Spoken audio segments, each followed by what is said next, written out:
नमस्कार दोस्तों, स्वागत है आपका एग्जाम बुक चैनल में। दोस्तों इस वीडियो में मैं आपको बताने वाला हूं निर्वाचन आयोग। ठीक है, निर्वाचन आयोग क्या होता है और इससे संबंधित जितने भी प्रश्न होंगे वो आपके इस टॉपिक से पूरे कंप्लीट हो जाएंगे। तो निर्वाचन आयोग जो है एक संवैधानिक वर्ड पे ध्यान देना, क्योंकि वो जो स्टेटमेंट आएगा उसमें स्टेटमेंट में वो आपको घुमाएगा। जिल वार्टन के पेपर को देख के आपको समझ में आ गया होगा कि पेपर का जो पैटर्न है वो आगे चल के काफी चेंज होने वाला है। चेंज मतलब ऐसा नहीं है कि 2016 के पेपर से बहुत ही ज्यादा अलग हो जाएगा, मतलब क्वेश्चन की टफनेस थोड़ी सी बढ़ जाएगी। ठीक है, तो संवैधानिक का मतलब होता है कि जो भी चीज संविधान में लिखी हुई है। ठीक है, निर्वाचन आयोग का जो आपका चर्चा है, निर्वाचन आयोग के बारे में बाकायदा संविधान में लिखा हुआ है। संवैधानिक स्थायी परमानेंट है और स्वतंत्र निकाय, मतलब इंडिपेंडेंट है, ये किसी के अंडर नहीं आता है। जब इसकी वर्क कंडीशन को तय कर दिया जाता है तो उसके बाद निर्वाचन आयोग किसी के भी अंडर रह के काम नहीं करता है। सेकंड पॉइंट क्या कह रहा है? सेकंड पॉइंट कह रहा है कि संविधान के भाग 15, ठीक है, भाग 15 जो होता है, भाग 15 में आपका निर्वाचन आयोग की चर्चा की गई है। इलेक्शन कमीशन की चर्चा किसमें की गई है? तो कॉन्स्टिट्यूशन के पार्ट 15 में निर्वाचन आयोग की चर्चा की गई है।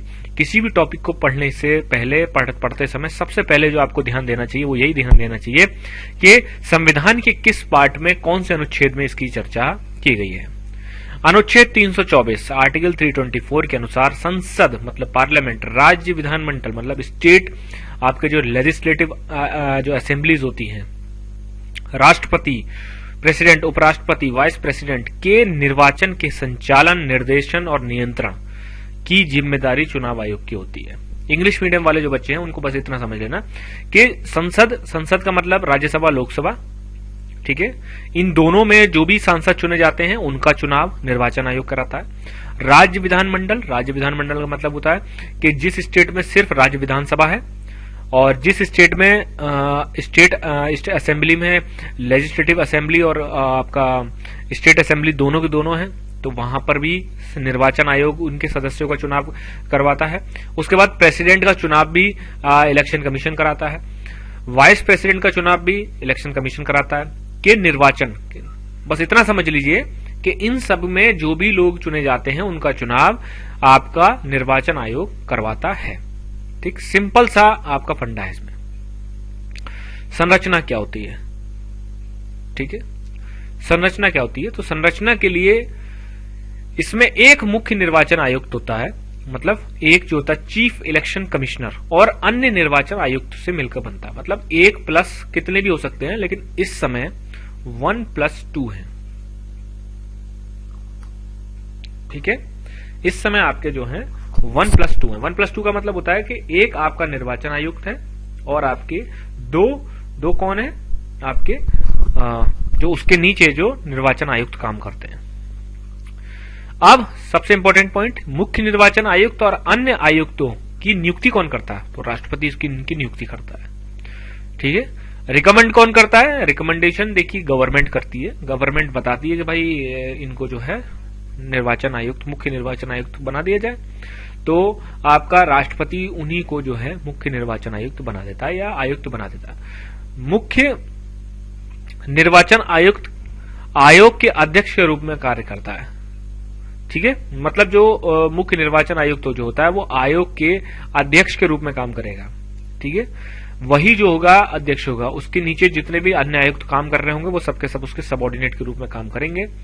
राष्ट्रपति निर्वाचन आयोग की सलाह पर प्रादेशिक आयुक्तों की नियुक्ति करता है। प्रादेशिक आयुक्त का मतलब होता है जो हर एक, जैसे होता है ना, हर स्टेट में एक ऐसा आईएएस ऑफिसर को उस स्टेट के इलेक्शन, जैसे मान लीजिए आपका उसके लोकसभा के चुनाव चल रहे हैं जिससे आपका जो है प्रधानमंत्री और सब गवर्नमेंट ऑफ सेंट्रल गवर्नमेंट को चुना जाता है। ठीक है, तो लोकसभा के चुनाव चल रहे हैं जिनको कि बहुत सारे लोग आम चुनाव बोलते हैं, जिनको कि प्रधानमंत्री वाले चुनाव बोलते हैं। ठीक है, तो आपका मान लीजिए लोकसभा के चुनाव चल रहे हैं, तो लोकसभा के चुनाव में आपका अब लगा लीजिए 28 स्टेट हैं, उसके बाद यूनियन टेरिटरीज हैं। ठीक है, तो बहुत सारे 28 स्टेट है, तो ऐसा तो है नहीं कि इलेक्शन कमिश्नर जो है वो अकेला संभाल लेगा, नहीं। वो क्या करता है, राष्ट्रपति जो होता है निर्वाचन आयोग की सलाह पर प्रादेशिक का मतलब होता है कि प्रोविंशियल, हर स्टेट में एक एक आईएएस ऑफिसर को बनाता है कि आप इस पूरे के पूरे ये आईएएस जो ऑफिसर होता है ये सीधा रिपोर्ट करता है किसको, इलेक्शन कमीशन को, और ये आपका आईएएस ऑफिसर जो है ये नीचे पूरे स्टेट के इलेक्शन का एक तरीके से चीफ मान लीजिए, सारा कुछ यही देखता है। ठीक है, उसके बाद नीचे कई सारे करते हैं, फिर डिस्ट्रिक्ट वाइज, फिर ब्लॉक वाइज, इस तरीके से जो है बढ़ जाते हैं। ठीक, फिर है निर्वाचन आयुक्तों एवं प्रादेशिक आयुक्तों की सेवा शर्त व पदावधि राष्ट्रपति निर्धारित करता है। ठीक है, थोड़ा सा लिखने में वो ही है, लेकिन आपको जो है नोट्स में सही दे दिया जाएगा। नोट्स में इसके पहले ही प्रोवाइड करा चुका हूं आपको। तो निर्वाचन आयुक्तों एवं प्रादेशिक आयुक्तों की सेवा की शर्तें मतलब जो सर्विस रूल्स होते हैं, सर्विस की जो शर्तें होती हैं, और पदावधि मतलब कितने समय तक वो रहेगा, ये वो राष्ट्रपति ही निर्धारित करता है। ठीक, ये चीज आपको बहुत ध्यान रखनी पड़ेगी, क्योंकि कभी कभी आ जाता है संसद निर्धारित करती है, कभी कभी कुछ आ जाता है, तो आपको वहां पर ध्यान देना पड़ेगा, क्योंकि अगर वो घुमाएगा तो ऐसे ही घुमाएगा। तो 1993, ठीक है, जब मैं आपको लास्ट में क्वेश्चन कराऊंगा तो मैं इस तरीके से ही घूमे हुए जब आपको क्वेश्चन दूंगा तो आपको प्रैक्टिस भी हो जाएगी। 1993 में एक मुख्य निर्वाचन आयुक्त एवं 2 आयुक्त होते हैं। 1993 से क्या हो गया है कि एक निर्वाचन आयुक्त, मुख्य निर्वाचन आयुक्त होता है, और उसकी सहायता के लिए 2 आयुक्त और होते हैं। मुख्य निर्वाचन आयुक्त एवं अन्य आयुक्तों के पास समान शक्तियां होती हैं। ये चीज याद ध्यान रखना कि ऐसा नहीं है कि मुख्य निर्वाचन आयुक्त जो है इलेक्शन कमीशन का हेड है तो उसके पास ज्यादा शक्तियां होंगी, नहीं। मतलब एक तरीके से चीफ इलेक्शन कमिश्नर और जो 2 अन्य इलेक्शन कमिश्नर होते हैं उनकी जो पावर्स होती हैं वो बराबर होती हैं। ठीक है, निर्वाचन आयुक्तों की पदावधि 6 वर्ष की होती है। 6 वर्ष का कार्यकाल होता है इन सबका, तीनों का ही। जो 3 लोग होते हैं 1+2 मतलब एक चीफ इलेक्शन कमिश्नर और 2 अन्य आयुक्त जो हैं, इनका कार्यकाल जो होता है वो 6 वर्ष का होता है, और या फिर 65 वर्ष की आयु तक अपने पद पर बने रहते हैं। मतलब इसका यह है कि या तो 6 साल की अपनी नौकरी पूरी कर लो, या फिर 65 वर्ष जो भी पहले हो जाता है आप रिटायर हो जाएंगे। ठीक, इसके बाद क्या है,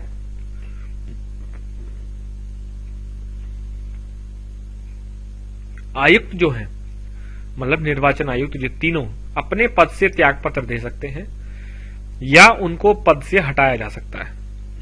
या तो वो त्याग पत्र दे सकते हैं या उनको पद से हटाया जा सकता है। 2 ही कंडीशन इस तरीके की बनती हैं। उसके बाद है मुख्य निर्वाचन आयुक्त को उसके पद से उसी प्रकार हटाया जा सकता है जैसे कि उच्चतम न्यायालय के न्यायाधीश को हटाया जाता है। दुर्व्यवहार या फिर अक्षमता। दुर्व्यवहार का मतलब उसका व्यवहार अच्छा नहीं है, अक्षमता का मतलब वो काम को करने के सक्षम नहीं रह गया। तो ये सेम आपका जो सुप्रीम कोर्ट का जज होता है जैसे उसको हटाते हैं वैसे ही इसको हटाया जाता है। इसकी प्रक्रिया जो है आप सुप्रीम कोर्ट की जो वीडियो है आप जाके उसमें देख सकते हैं।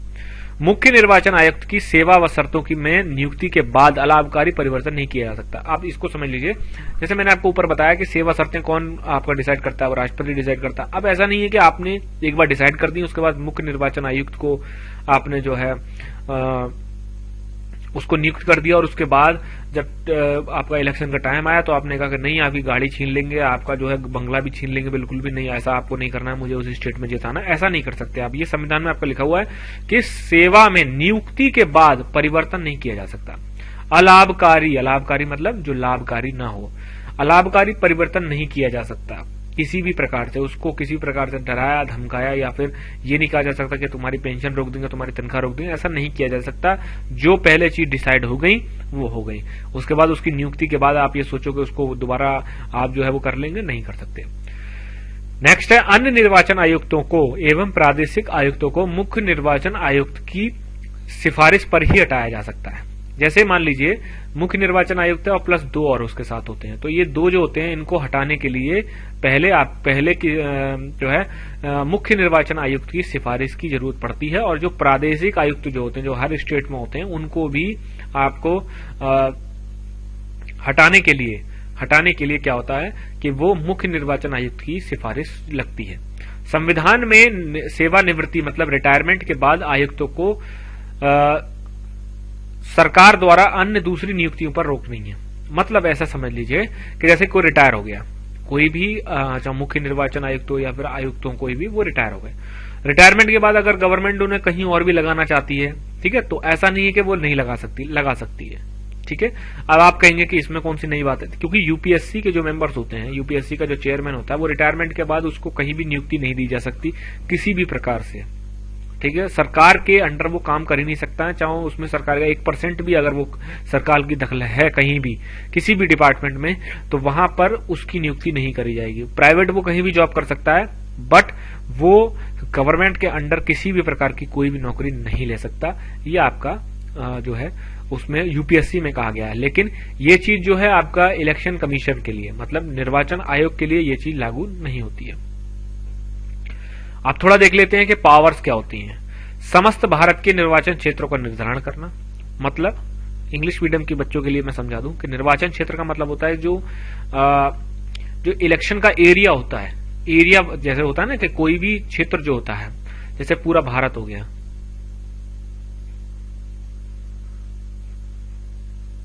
ऐसे ही कुछ समझ लीजिए। ये अलग अलग पहले स्टेट्स में बटा हुआ है, फिर उसके बाद डिस्ट्रिक्ट्स में बटा हुआ है, फिर ब्लॉक में बटा हुआ है, फिर सब ब्लॉक में बटा हुआ है, ऐसे करके बटा हुआ है ना। ऐसे ही निर्वाचन क्षेत्रों को अलग अलग क्षेत्रों में बांटा जाता है, पूरे के पूरे भारत को। निर्वाचन नियमावली तैयार करना, मतलब निर्वाचन की जो नियमावली होती है कि किस तरीके से इलेक्शन होने हैं, कैसे होने हैं, कितने फेज में होने हैं, ये सारी की सारी नियमावली कौन तैयार करता है? इलेक्शन कमीशन तैयार करता है। राजनीतिक दलों को मान्यता देना, जैसे कोई भी राजनीतिक दल है, ठीक है, तो उसके लिए कुछ पैमाने होते हैं, वो आगे चलकर मैं आपको बताऊंगा कि भाई इतनी सीट अगर आपने लोकसभा में जीत ली है, या फिर उनको जो है इतना आपने कर लिया, तो आप राजनीतिक दल माने जाओगे। उनको मान्यता कौन देता है? तो ये आप सीधा वर्ड है, इसको याद रखना कि मान्यता जो है वो हमेशा संसद नहीं देती है, संसद नहीं देती है, इलेक्शन कमीशन देता है। राजनीतिक दलों को, मतलब पॉलिटिकल पार्टीज को जो मान्यता होता है वो इलेक्शन कमीशन देता है। राजनीतिक दलों को चुनाव चिन्ह कौन प्रदान करता है? वो भी आपका इलेक्शन कमीशन प्रदान करता है। निर्वाचन के समय दलों, मतलब निर्वाचन जो आपके राजनीतिक दल होते हैं, उम्मीदवारों के लिए आचार संहिता कौन निर्मित करता है? ये भी आपका इलेक्शन कमीशन करता है। एक बार ये क्वेश्चन आया है यूपीएससी में, और आप विश्वास नहीं करोगे 50% कैंडिडेट्स ने ये क्वेश्चन गलत कर दिया था, क्योंकि उनको यह लगता था कि आचार संहिता जो होती है वो संसद बनाती है। संसद नहीं बनाती, उनको इलेक्शन कमीशन ही बनाता है, और वो भी राजनीतिक दलों को और उम्मीदवारों को बैठा के आराम से तसल्ली से बनाते हैं। वो आचार संहिता क्या होती है? छोटे से समझ लीजिए, आचार संहिता का मतलब ये होता है कोड ऑफ कंडक्ट होता है कि आपको 5 बजे के बाद कुछ नियम होते हैं। जब आप प्रचार कर रहे होते हैं इलेक्शन के समय, तो कुछ नियम होते हैं जिन नियमों से आप नहीं हट सकते, फिर इलेक्शन कमीशन वहां पे आपको दंड देता है। जैसे ये बोल दिया जाए कि इलेक्शन से 24 घंटे पहले आपको अपनी कैंपेनिंग बिल्कुल खत्म करनी पड़ेगी, किसी भी प्रकार का कोई प्रचार नहीं होगा, शाम को 5 बजे के बाद कोई प्रचार नहीं होगा। इस तरीके से कुछ न कुछ निर्मित होती हैं चीजें, ठीक है। तो वहां पर जो है आपको वो आचार संहिता जो है वो माननी पड़ती है, सभी दलों को माननी पड़ती है, ठीक। तो आचार संहिता निर्मित कौन करता है? Election commissioner. संसद सदस्यों की निरर्हता का मतलब होता है कि उनको हटाना, ठीक है। संसद सदस्यों की निरर्हता से संबंधित मामलों पर राष्ट्रपति को सलाह देना। जैसे कि मान लीजिए कोई संसद सदस्य है, वो गलत तरीके से जो है संसद में आ गया है, वो गलत तरीके से कोई गलत उसने मान लीजिए कि पैसे देके उसने वोट खरीदे, इस तरीके से कोई भी मामला है, तो जब उसको हटाया जाएगा, मतलब निरर्हता उसकी होगी, ठीक, इन एलिजिबिलिटी क्राइटेरिया के अंदर वो आ जाएगा, तब इस मामले में राष्ट्रपति सलाह लेता है किससे? इलेक्शन कमीशन से, ईसी से सलाह लेता है कि भाई ये देखिए ये सांसद है और इस तरीके से हुआ है और इसको हटाना है, तो आप बता दीजिए कि इस प्रक्रिया के अनुसार क्या इसको हटाया जा सकता है। तो वो सलाह दे देता है। राष्ट्रपति क्योंकि औहदे में बड़ा होता है, इसलिए वो सिर्फ सलाह दे सकता है, सलाह मानने के लिए राष्ट्रपति बाध्य नहीं है। फिर है राज्य विधानमंडल, मतलब स्टेट की जो आपका लेजिस्लेटिव असेंबलीज होती हैं, के सदस्यों के निर्वाचन संबंधी मामलों पर राज्यपाल को सलाह देना। जैसे ये ऊपर वाला है कि मतलब ये कोई भी अगर स्टेट का कोई भी अगर जैसे विधायक वगैरह है, ठीक है, तो उसके लिए सलाह, उसको हटाने के लिए सलाह किसको देता है? वो राज्यपाल को देता है, ठीक, क्योंकि राज्यपाल राज्य का प्रमुख होता है, तो राज्यपाल को देता है। उसके बाद है मतदान केंद्र की लूट, हिंसा, अन्य गड़बड़ी के मामले में निर्वाचन को रद्द करना। जैसे मान लीजिए कहीं भी लूट हो गई, या फिर जैसे कहते नहीं है, पहले कहते थे कि वो निर्वाचन केंद्रों को पूरा कब्जे में कर लेते थे, जबरदस्ती फेक वोट डलवाते थे, इस तरीके की चीजें जो है पहले होती थी, अब छुटपुट कहीं ना कहीं हो जाती है। मान लीजिए निर्वाचन क्षेत्र में, उस एरिया में जहां पे मतदान चल रहे हैं, वहां पर हिंसा हो गई है या कोई और अन्य गड़बड़ी हो गई है, वहां का जो लोकल जो पूरे ब्लॉक में या फिर उस क्षेत्र में जो इलेक्शन संभाल रहा होगा, इलेक्शन कमीशन कांटेक्ट करेगा कि आप बताइए कि क्या उस एरिया में ऐसा कुछ स्थिति है कि जिससे कि उसका चुनाव वो पूरा रद्द कर दिया जाए एरिया का इलेक्शन। तो वो कहेगा हाँ सर इस तरीके की प्रॉब्लम थी, वो रिपोर्ट अपनी देगा, तुरंत मतदान को रद्द कर दिया जाएगा। दोबारा मतदान उस क्षेत्र में होंगे, ऐसा नहीं है पूरे भारत में करवा लो, पर्टिकुलर क्षेत्र में, जिस क्षेत्र में ये लूट हिंसा हुई है उस क्षेत्र में ही आपके होंगे। तो दोस्तों ये हो गया आपका क्या, इलेक्शन कमीशन खत्म। अब क्या आएगा, अब टॉपिक आएगा। अब टॉपिक देखिए समझ लीजिए, अब आएगा UPSC, SPSC, state public service commission, फिर आएगा आपका जेपीएससी। जेपीएससी का मतलब ऐसा नहीं है कि झारखंड पीएससी, नहीं, ज्वाइंट पब्लिक सर्विस कमीशन। ये तीनों की एक वीडियो आएगी, एक ही पीडीएफ आएगी और तीनों के तीनों कंपेयर करके आपको समझाया जाएगा। बहुत ही माइन्यूट सा डिफरेंस है। सबसे ज्यादा लड़के फंसते हैं जेपीएससी में, क्योंकि जेपीएससी में एक कॉमन चीज ऐसी है जहां पर आप फंस सकते हैं, तो इसलिए नेक्स्ट वीडियो आपको इसकी मिलेगी। धन्यवाद दोस्तों।